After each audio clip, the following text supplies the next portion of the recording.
a gente descobre, num certo sentido, deixa eu trazer aqui a minha colinha mais para perto, mas aí a gente descobre, num certo sentido, que não é bem assim. E por que nunca os advogados tiveram, de fato, acesso aos inquéritos do Supremo Tribunal Federal? Os advogados reclamam que não têm acesso aos inquéritos, não têm acesso porque as coisas eram obtidas dessa forma. E a gente vai ver aqui como, além do crime de abuso de autoridade, há também a tentativa de encobrir o crime por parte das pessoas envolvidas, né? E, claro, que associação criminosa e tudo mais, mas há também a tentativa de encobrir os crimes. Eu não sei quem é esse Enio Viterbo, tá aqui o Enio Viterbo, segundo ele é pesquisador da FGV Direito de São Paulo, investigador colaborador da Universidade de Coimbra e doutor em História pela Universidade de Lisboa. E ele fez alguns comentários sobre esse assunto que eu achei muito pertinentes e em linha até com algumas coisas que eu penso. Deixa eu colocar aqui para a gente. Ele diz assim: a nota de Moraes tem alguns problemas. Vamos lá.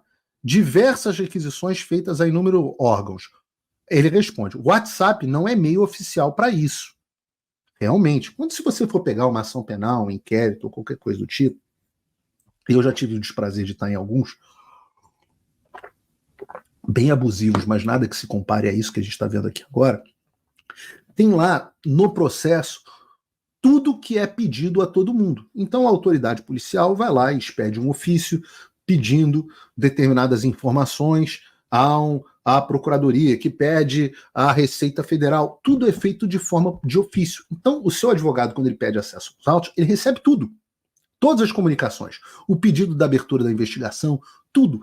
Toda a trilha está lá. E é claro que essa trilha de custódia da cadeia do processo penal é fundamental para a garantia do devido processo legal. Nesse caso, as requisições não eram bem requisições feitas a inúmeros órgãos. O WhatsApp não é meio oficial para isso. No exercício do poder de polícia, diz aqui: requisição informal / secreta para processo administrativo judicial é exercício regular do poder de polícia? A pergunta é: alguma autoridade policial pode fazer requisição informal para o WhatsApp ou etc, etc? Ora, nesse caso, as comparações com a BIM paralela, etc, etc, são muito mais graves. São muito mais graves. Continua aqui o Enio Viterbo: os relatórios simplesmente descreviam as postagens ilícitas. Lembrem que quem disse que as postagens eram ilícitas foi o próprio Alexandre de Moraes. Daí precisamos consertar para: os relatórios simplesmente descreviam as postagens que eu já entendia como ilícitas. Opa, desculpe interromper o seu vídeo, mas desde 2022 eu continuo com as contas bloqueadas e o passaporte cancelado pelo Xandão.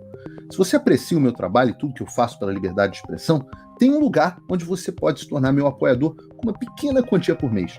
Acesse www.paulofigueiredoshow.com e torne-se meu apoiador, e aí você vai receber conteúdos exclusivos e desconto nos meus cursos. Ou então você pode se tornar meu patrono Gold e passar a me pautar, tem reuniões comigo, você entra para o meu grupo de WhatsApp, que eu uso sempre. O link para tudo isso está aí na descrição, que obviamente é absolutamente irregular. Sempre com ciência a Procuradoria-Geral da República. Aí está aqui: ciência posterior. A AED peticionava no inquérito e Moraes decidia de ofício. Qualquer jornalista pode averiguar isso facilmente. Veja como foi no caso do Monark. Inclusive, a PGR já se manifestou contra o uso do órgão, que foi aquilo que eu falei no início do programa. Todos os procedimentos foram oficiais e estão documentados no inquérito. Esses diálogos estão nos inquéritos? O WhatsApp é oficial? Se algum jornalista pegar os inquéritos, vai ter lá: Moraes, investiguem esse cara aqui. A AED, ok, vamos cumprir o seu pedido. A AED peticiona Moraes, informado pela AED que é claro que isso não está nos inquéritos, é claro que isso é feito, isso é fake.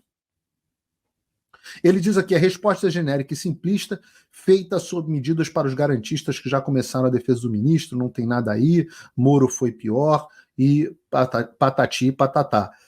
E teve inclusive, esse cara aqui, que é um idiota completo, eu já vi esse cara, acho que na CNN, debatendo. Cadê esse cara? Eu quero achar ele aqui.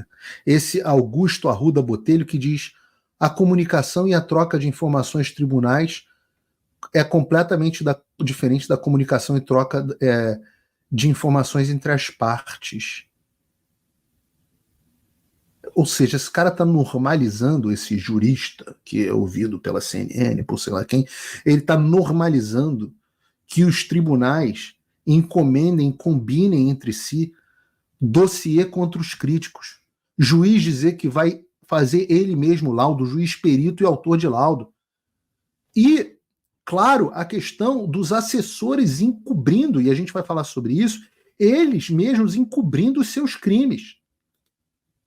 Uma coisa absolutamente alarmante. Então, se você... A gente, numa outra postagem, esse Enio Viterbo disse aqui: o TSE errou. A reportagem do Glenn Greenwald demonstra que a Assessoria Especial de Enfrentamento à Desinformação do TSE fazia buscas nas redes sociais por pessoas específicas, por pedido de um juiz auxiliar e do próprio Alexandre. Mas não foi isso que me disseram.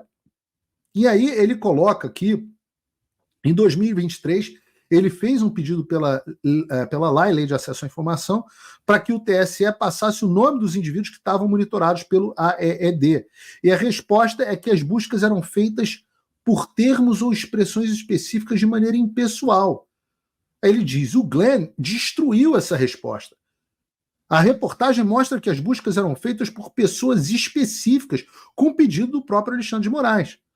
Notem, como o TSE me disse que me fazia busca de forma impessoal se o próprio Alexandre de Moraes enviava o nome dos monitorados, por exemplo, o Rodrigo Constantino, ou, no caso, o Paulo Figueiredo. Sem falar no uso da infraestrutura do Estado para monitorar adversários, a questão dos inquéritos fica mais absurda ainda, porque o ministro mandava o TSE investigar a pessoa X, o AED peticionava espontaneamente no inquérito Y, informando exatamente o que o ministro pediu e vinha o bloqueio. Tudo de ofício, tudo sem participação da Polícia Federal, da PGR, sem qualquer controle, sem registro, sem dizer a origem das informações. E ele diz: amigos, a instrumentalização do direito para perseguir o adversário se chama lawfare, que é a expressão que se usa para isso. E é claro que as partes sabiam que estavam cometendo crime e agiam para encobrir os próprios crimes. De forma que está configurada aqui a associação criminosa. Está configurada. Diz a reportagem, outra da Folha de São Paulo, né, porque o TSE publica essa nota sem pé nem cabeça, o Gabinete do Alexandre publica essa nota sem pé nem cabeça, e é claro que a nota é sem pé nem cabeça porque eles não sabiam o que falar. Eles não sabiam o que dizer. Eles foram pegos de calça curta com batom na cueca. Então você repara que, de um modo geral, a nota ela não tem só problemas, ela não é só mentirosa. Ela é um flato vocis, ela é um amontoado de chavões absolutamente sem nenhum significado, tentando normalizar o inormalizável.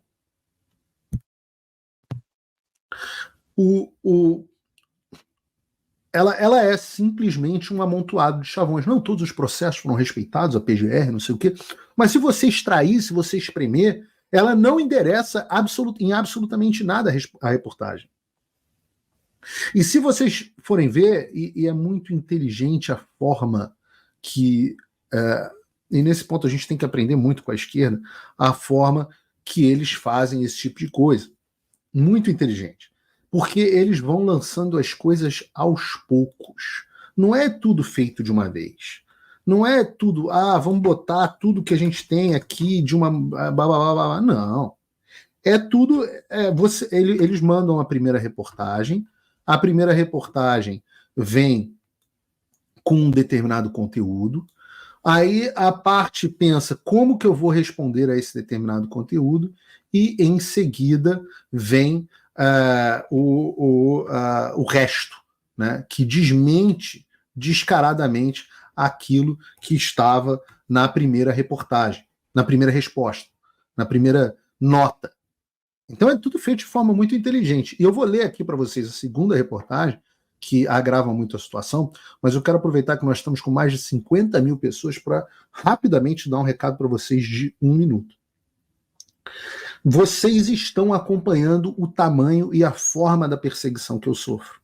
Tem 1 ano e quase 9 meses que eu estou com todas as minhas contas bancárias congeladas, com todos os meus ativos financeiros congelados, com o meu passaporte brasileiro cancelado sem poder retornar à minha pátria, com as minhas redes sociais, que eram como eu fazia o meu ganha-pão, bloqueados, você que está acessando por VPN ou por algum outro caminho, com todos os meus sigilos quebrados.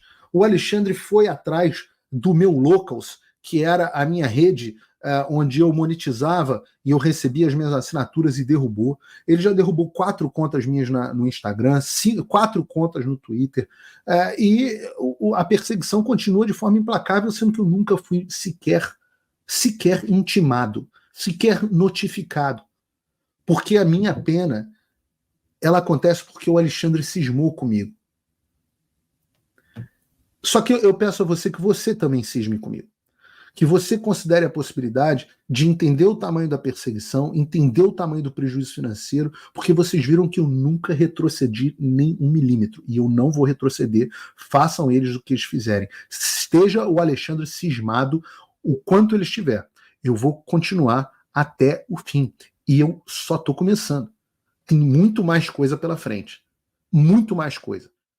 Muitas coisas eu não posso dizer para vocês. É claro que quando as informações que eu tinha a respeito do que aconteceu, eu tentei dar pistas, tentei dar sinais, mas eu não posso. Não dá para falar tudo o que é feito, como que é feito.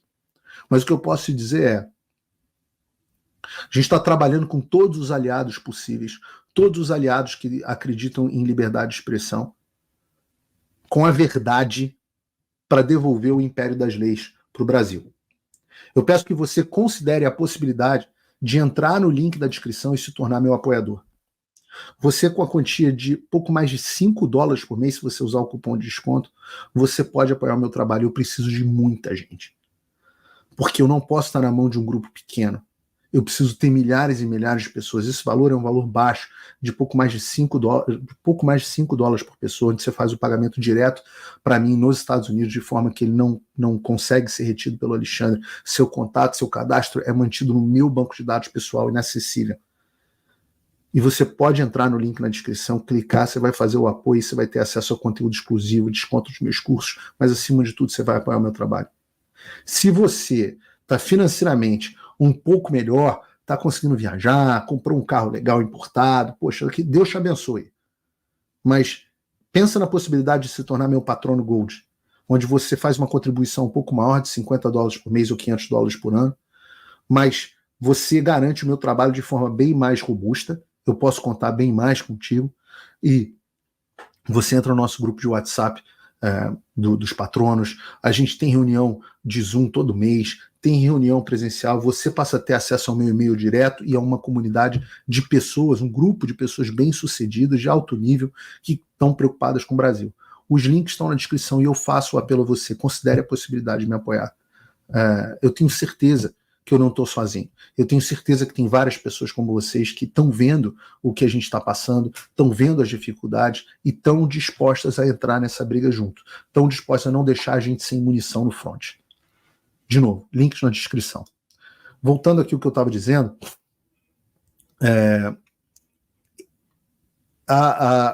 havia a certeza de que havia de que que eles estavam cometendo ilícitos. Essa certeza, ela está refletida na segunda reportagem que o Fábio Serapião e o Glenn Greenwald publicam na Folha de São Paulo, intitulada Auxiliar de Moraes sugere em áudios estratégia para evitar um descarado do TSE, um uso descarado do TSE. Ouça. E aí é muito impressionante, porque nesses diálogos, eles mostram, tá aqui, ó, 2 mensagens enviadas em 10 de outubro de 2022 por Ayrton Vieira a Eduardo Talhaferro, perito forense, então chefe da Assessoria Especial de Enfrentamento à Desinformação TSE, mostram receio de que algo viesse a público. Abre aspas. Formalmente, se alguém for questionar, vai ficar uma coisa muito descarada, digamos assim. Vai ficar uma coisa muito descarada. Vamos cometer crime, vamos cometer ilícito, mas não vamos deixar descarado. Ele diz qual é o problema. Ele reconhece qual é o problema. Isso que o Alexandre agora disse que era super normal na nota dele. Ele diz assim, como um juiz instrutor do Supremo manda um pedido para alguém lotado no TSE e esse alguém, sem mais nem menos, obedece e manda um relatório. Entendeu? Ficaria chato. Ficaria chato. No auge de 10 de outubro de 2022, entre o primeiro e o segundo turno das eleições, 10 de outubro, Ayrton Vieira cita a necessidade de passar a dizer que o pedido da produção do relatório tinha como origem o TSE e não o STF. Apesar, reparem, o Ayrton Vieira era do STF. Ele está falando para o TSE fingir que o relatório vinha do TSE e não do STF. Na ocasião, Ayrton Vieira já havia feito alguns pedidos para Talhaferro atendidos com a produção de relatórios em que constavam o timbre do STF. O STF estava produzindo os relatórios. Ele, então, encaminha uma mensagem pedindo um relatório solicitado dias antes. Como resposta, Talhaferro envia um relatório sobre um vídeo postado pelo Grupo Brasil Conservador contra o ataque das urnas eletrônicas.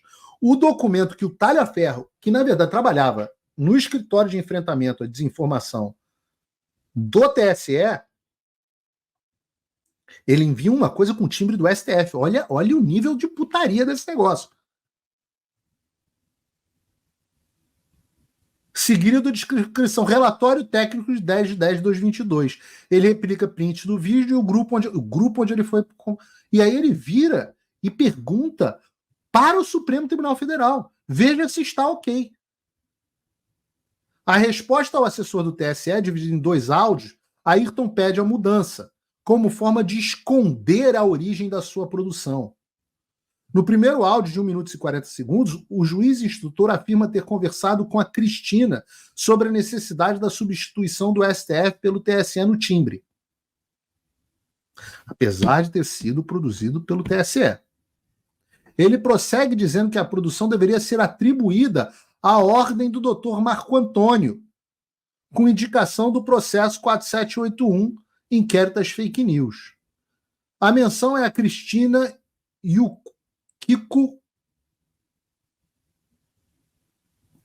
Kussahara Gomes, chefe de gabinete do Moraes no STF, e Marco Antônio Martins Vargas, juiz auxiliar de Moraes no TSE. Ele diz, atualmente o ministro passa por uma fase difícil. Qualquer detalhe, qualquer peninha pode virar amanhã ou depois mais um objeto de dor de cabeça para ele, diz Ayrton. Para todos os fins, fica a ordem dele, do doutor Marco, do TSE, que ele manda enviar para a gente no STF, e aí tudo bem, ninguém vai poder... Olha isso, ninguém vai poder questionar nada. Falar de onde surgiu, isso caiu no céu, pedido de quem, etc.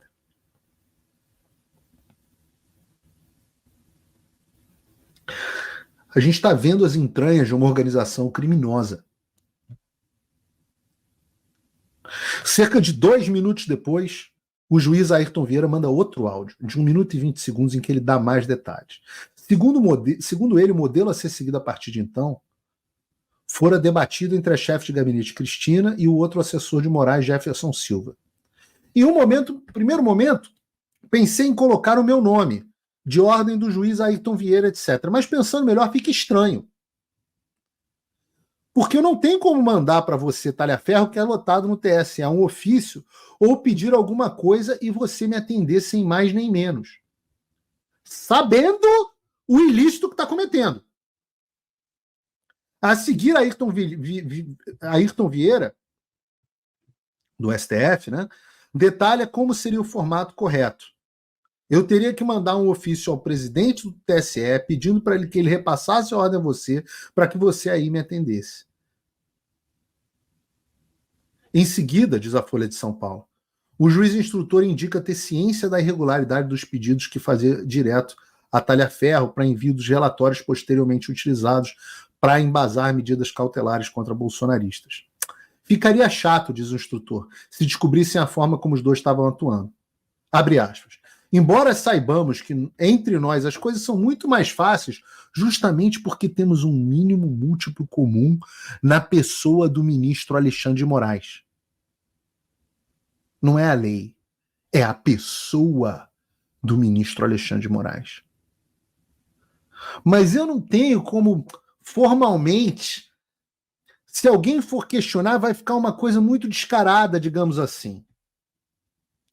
Como um juiz instrutor do Supremo manda para alguém lotado no TSE e esse alguém, sem mais nem menos, obedece e manda o relatório, entendeu? Fica chato.